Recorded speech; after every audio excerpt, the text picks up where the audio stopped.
Aê, com trilha sonora de André Bujanra, com participação de Ana Lesnovski, o nosso as de aspas recebe ele, Ian Neves, para destrinchar aqui o trabalho do ofício, os ossos. Ian, tá preparado aí, cara? Sim, nasci pronto. Nasceu pronto. Mostra aí as opções do Ian. Cadê? Tá aí. A frase que o Ian vai ouvir e comentar pode ser de Paulo Leminski, um nobre inglês qualquer do século XIX, imperialismo na veia. Caixa de comentários do G1, hora representada pelo emoji explosivo, ou Fernanda Takai. Agora, vamos à frase em questão, hein? Vamos destrinchar o trabalho a partir desse belo texto que virá agora. Cringe, vai ser cringe.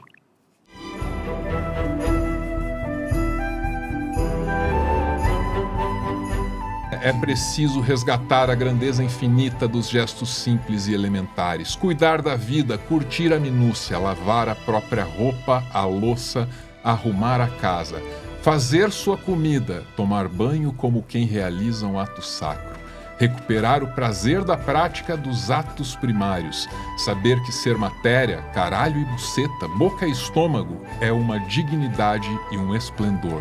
Dá trabalho, mas para brilhar as estrelas tem que arder até o seu glorioso fim.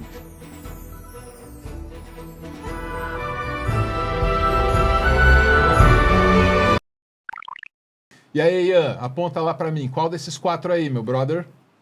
Olha, eu quero dizer uma coisa. Apesar de eu ser um paulistano, eu não sou uma pessoa muito adepta da poesia concreta, né? Então, eu quero dizer que o meu chute de Paulo Leminski tem como única evidência a menção a caralho e buceta, né? Como não tem nenhum tipo de opção envolvendo o Alexandre Frota, o meu chute vai para Paulo Leminski, que é um dos poetas aí que eu não domino tanto, mas né, eu tô me sentindo, inclusive, tanto respondendo essa pergunta quanto sendo perguntado para interpretar, fazendo o Enem. E eu quero dizer que é uma honra fazer o Enem aqui com vocês também, né? Eu acho que a gente devia fazer mais isso, botar mais professores para fazer o Enem, para ver se eles são tão bons assim mesmo. Ian, olha só, esse texto, esse fragmento, cara, tá? Eu sou um homem apaixonado pelos meus tesouros, vou mostrar. Tá nesse livro aqui, ganhei de presente de um amigo meu, uma edição bem limitada, assim, então são os últimos textos da vida dele, né? E naquele ali, cara, o que ele fala é assim, a gente vive numa sociedade pós-industrial que nos separa, né? Então tem uma parte dirigente barra mente e tem uma parte trabalhadora barra corpo, né? E esse corpo passa a existir apenas como unidade de produção, em função de muitos problemas sociais que você conhece, sobre os quais você disserta, né? E aí, como é que a gente escapa do corpo como mera unidade de produção e não como uma fonte de prazer para mim mesmo? Sendo que eu só sou valorizado pelaquilo que eu produzo, né? E não tenho acesso ao lazer que eu gostaria de ter. E a resposta dele está ali, a valorização do cotidiano. O que me pega é isso, ó, tomar banho como quem realiza um ato sacro. É foda, não é? Olha que interessante. Caso vocês não saibam, o Paulo Leminski era um militante trotskista. Claro. Então, ele operava também no campo do marxismo, que é o meu campo. Né? E eu acho que esse tipo de informação é interessante para a gente analisar textos que falam justamente sobre trabalho. Né? Quando eu vi esse texto, eu pensei numa coisa. Vocês lembram, falando do próprio Enem, né? Vocês lembram do tema do Enem? Não, o tema do Enem desse ano, que foi uma coisa que deu bastante controvérsia, até na extrema-direita e tal. A extrema-direita sempre diz que você tem que petistar para ir bem no Enem, e nesse ano não foi diferente, né? O tema do Enem era a invisibilidade do trabalho doméstico. Ah, é verdade. Olha. E eu acho, isso foi a coisa que clicou na minha cabeça, porque também me perguntaram muito a respeito desse tema, e como eu responderia, e o que eu acho disso, né? E aí eu acho que nesse poema dele, ele fala que é necessário recuperar a grandeza dos trabalhos cotidianos, né? Dos trabalhos pequenos. Bom, tem um pressuposto nesse começo, né? Que é, se nós precisamos recuperar a grandeza, significa que essa grandeza foi perdida. E o que fez com que essa grandeza fosse perdida? Correndo o risco de ser o disco arranhado do marxismo, foi o capitalismo, de fato, né? E eu acredito que o Leminski não discordaria da minha análise, sendo ele, inclusive, um militante trotskista, né? Os marxistas têm uma visão muito particular a respeito de trabalho doméstico, inclusive. que o trabalho doméstico antes de tudo, um trabalho essencial. É um trabalho essencial. É um trabalho que faz com que a gente seja capaz de reproduzir a força de trabalho. Então, Álvaro, você disse, nós somos um corpo capaz de produzir valor. A principal característica do capitalismo como modo de produção é a generalização da mercadoria, inclusive do próprio corpo humano. O corpo humano é transformado também em mercadoria. E a sua força de trabalho é convertida em valor de mercado. Ora, como que a gente pensa em trabalho doméstico nesse âmbito da mercadoria? Os marxistas enxergam de maneira categórica. Trabalho doméstico é trabalho não remunerado. E é sim um trabalho que é capaz de valorizar o capital. Porque é o trabalho de manutenção e reprodução da vida. O trabalho do cuidado com as pessoas. E é evidente para todo mundo, não precisa ser um marxista para enxergar isso, que esse trabalho fica relegado a um determinado gênero. Eis o tema do Enem. No capitalismo, as mulheres fazem o trabalho mais importante e mais essencial, e trabalho este que não é remunerado, o trabalho de cuidado e de reprodução da vida. E eu não digo só reprodução biológica, gente, estou falando de reprodução espiritual até, reprodução cultural, reprodução laboral, reprodução da força de trabalho. Né? E aí, o que o Leminski diz, né, é de recuperar a grandeza dessas pequenas coisas. Eu acho que não há grandeza nenhuma em você lavar a sua louça quando você está ou sendo relegada a fazer esse tipo de trabalho de maneira forçada e não remunerada, sendo submissa financeiramente e materialmente a outra pessoa, muitas vezes a família ou o próprio marido, ou quando você tem que fazer esse tipo de trabalho minucioso, pequeno, louça, cuidar da casa, limpeza, em jornada dupla, 11h30 da noite, e não só cuidando dos seus afazeres, mas dos afazeres dos outros. Porque isso é visto como um papel moral do gênero feminino. As mulheres ficam encarregadas de fazer isso como um dever moral. E isso porque a gente não está falando nem do cuidado. O trabalho do cuidado é uma coisa que fica... que é uma verdadeira chantagem emocional para cima das mulheres. E é um trabalho que muitas vezes não é visto como um trabalho. Ó, a Laura falou no chat, eu tenho jornada dupla. Existe alguma grandeza em cuidar da casa e lavar a louça quando a sua jornada é dupla e você faz isso muito menos parecendo uma estrela queimando combustível, como o Leminski diz, mas mais parecendo um Chevette afogando o motor, sabe? Então, assim, de que maneira a gente recupera essa grandeza? Eu acho que uma das coisas que faz com que nós marxistas tenhamos uma ligeira diferença a respeito de outros campos progressistas é que a gente se preocupa muito com as propostas. Então, de que maneira a gente recupera esse tipo de prazer nas pequenas coisas, né? No labor, no trabalho manual das coisas que são necessárias para a nossa manutenção como seres humanos, né? Como o Leminski diz recuperar, eu não sei exatamente a que período ele está se referindo. Eu nunca gosto muito de falar em recuperar porque a gente cai num erro de lenda dourada, de no passado que era bom, e eu acho que se a gente for investigar o passado, principalmente o Brasil que tem um passado colonial, a gente não vai encontrar muita coisa que a gente gostaria de reviver. Então, como um bom comunista, eu vou pensar no futuro, né? Vou pensar no socialismo. E de que forma os socialistas enxergam esse tipo de trabalho doméstico? Bom, tem um texto muito genial da Angela Davis a respeito de trabalho doméstico, que eu recomendo muito, é um texto que está lá no livro Mulher, Raça e Classe, da Angela Davis. E o que a Angela Davis diz? Nós socialistas temos uma visão de não girar a roda da história para trás. Então não é fazer com que, por exemplo, as mulheres voltem a construir as próprias velas e costurar as próprias roupas. Nós vivemos numa sociedade pós-industrial. Por que não industrializar também o trabalho de cuidado da casa e dos afazeres domésticos? Então a proposta dos socialistas é categórica. Nós temos que socializar o trabalho doméstico. Não é necessário inclusive nós, né? Não é necessário as mulheres fazerem jornada dupla, preparando todo o alimento para toda a família, sendo que nós temos estrutura e capacidade produtiva para ter restaurantes populares para todos. Não é necessário que as mulheres cuidem das roupas, sendo que é possível ter lavanderias públicas para todos. Não é necessário que as mulheres façam jornada dupla e tripla cuidando dos filhos o tempo todo, se nós temos capacidade produtiva, técnica e organizativa para ter creches para todos.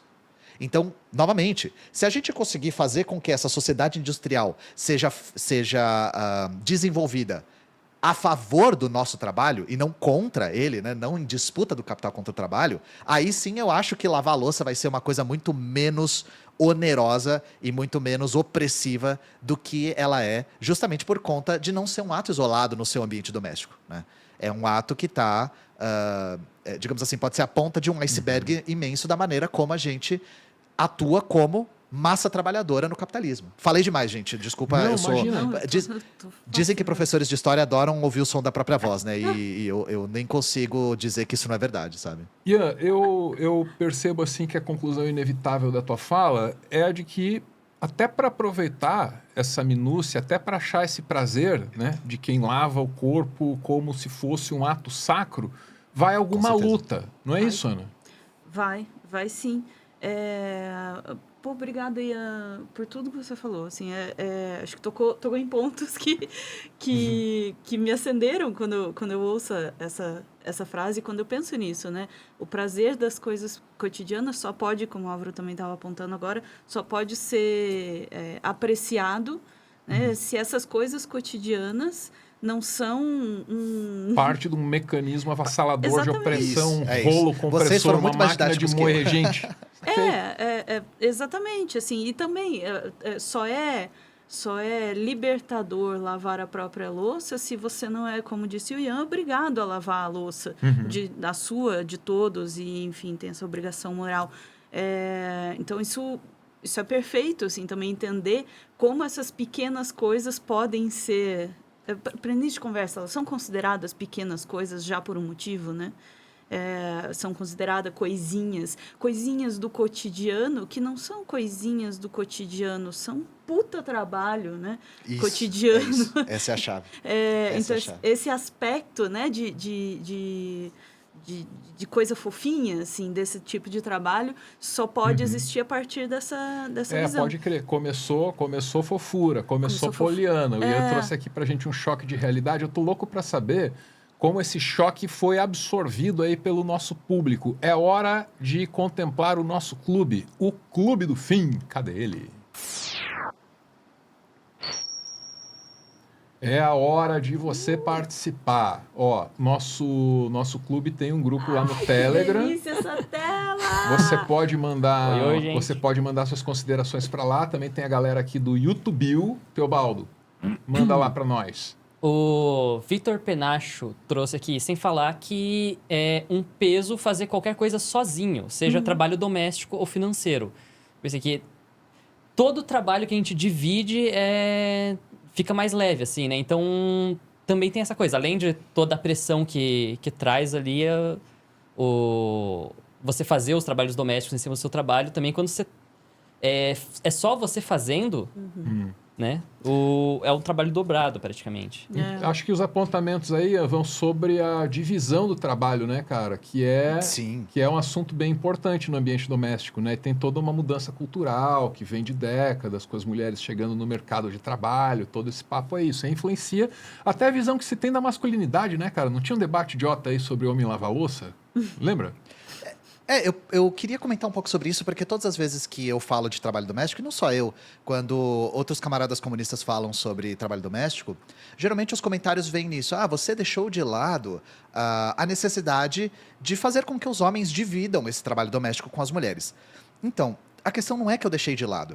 A questão é que a gente tem aí, acho que uma discordância de método a respeito da solução desse tipo de problema. Por quê? Claro que é necessário os homens, sejam filhos, maridos, pais, dividirem o trabalho doméstico. Mas aí a pergunta que fica a gente vai atingir essa divisão através do convencimento dessas pessoas? Então, seria a solução campanhas de conscientização dos homens a respeito de como eles precisam fazer isso? E aí, através dessa campanha de conscientização, os homens tomariam de verdade consciência de que eles precisam fazer esse trabalho doméstico? Desculpa, Bom, mas eu vou tô rindo antecipar a resposta marxista, né? Eu queria ouvir de vocês também, mas eu queria antecipar a resposta marxista. Não. Esse tipo de convencimento não é que ele não é desejável, ele não é possível. E por que ele não é possível? Porque a razão pela qual o trabalho fica relegado às mulheres não é uma razão só moral. A moral é a desculpa, a razão é material. E a razão material que nós marxistas enxergamos da submissão da mulher ao trabalho doméstico, inclusive isso está no texto da Angela Davis e de várias outras marxistas, né, soviéticas, alemãs, que foram importantes ao longo da história, desde o século XIX, a raiz disso é a opressão da mulher como classe. É o fato de que a mulher não consegue, ela é excluída dos mecanismos de poder prover para si mesma. Então eu dou um exemplo que foge totalmente assim das experiências socialistas. Uma das coisas que evidenciou isso pra gente foi o Bolsa Família. O Bolsa Família, que vai para a mão da mulher, da chefe de família, conseguiu emancipar várias mulheres da submissão ao trabalho doméstico, que era uma submissão feita à força por conta do poder econômico dos maridos da casa. Então, para resumir a ópera aqui, a gente acredita que esse trabalho doméstico ele não vai ser dividido se nós fizermos uma campanha de conscientização dos homens. Ele vai ser dividido, e perdão pela categoria aqui da minha fala, à força. Tem que ser a força. Ele vai ser a força. E vai ser a força como? Fazendo com que as mulheres façam duas coisas. Consigam providenciar o seu próprio sustento e a sua própria materialidade como seres humanos e, mais importante do que isso, participem da vida política tanto quanto os homens. Para dar um exemplo prático aqui, socializar o trabalho doméstico como creches públicas, lavanderias públicas, restaurantes públicos, não é só uma maneira de emancipar as mulheres do trabalho doméstico, mas é também uma maneira de fazer com que as mulheres fiquem disponíveis para participar dos sindicatos, das associações, das cooperativas, dos partidos. E aí eu quero perguntar aí no chat, quem de vocês, mulheres, já deixou de militar ou de se organizar porque não tinha tempo, não conseguia encontrar nenhum espaço para conseguir exercer a sua função política? Isso é uma coisa que nós ouvimos das nossas camaradas militantes o tempo todo. Muitos homens só podem militar porque as mulheres estão em casa cuidando dos seus filhos. A gente vê exemplos disso, inclusive, em grandes militantes comunistas. A própria filha do Che Guevara diz, meu pai nunca estava em casa. Meu pai podia militar, como um grande homem que foi, e foi mesmo, porque ele tinha uma mulher cuidando dos filhos que ele ajudou a fazer. Então, entendem? Esse tipo de coisa é primordial. E é isso que eu estou querendo dizer com esta divisão do trabalho doméstico vai vir à força. Porque ela não vai vir a partir de uma tomada de consciência coletiva, mas ela vai vir através de uma mudança da estrutura material de como a gente atua politicamente. Perfeito. Entende? Caraca. Sensacional. E eu adoro que todo mundo que está discordando de mim do chat é homem. Então, assim, eu só queria deixar essa informação. Eu acho isso, assim, piada pronta. A mulherada está concordando ali. Eu vi a Giz aqui, a Ana que bateu palma e tal. Tá tudo certo. Ana, algo a acrescentar sobre esse? Ou quer passar para a próxima aí? Algo muito curto. Só Manda. não vale dizer, galera, não, mas eu ajudo também a lavar a louça. Afe Maria. Eu ajudo com os filhos, né? Não, eu ajudo a minha esposa a cuidar dos filhos em casa. Se você pensou nessa frase agora, para e pensa um pouquinho. Por que é que você construiu ela assim? Pensa. Segura aí no seu coração. Aê! É terrível. Vamos para um breve intervalo. Na volta, Ian Neves comenta aqui outras frases famosas sobre o nosso tema do dia: o trabalho e suas agruras, o ofício e seus ossos. 10 segundos.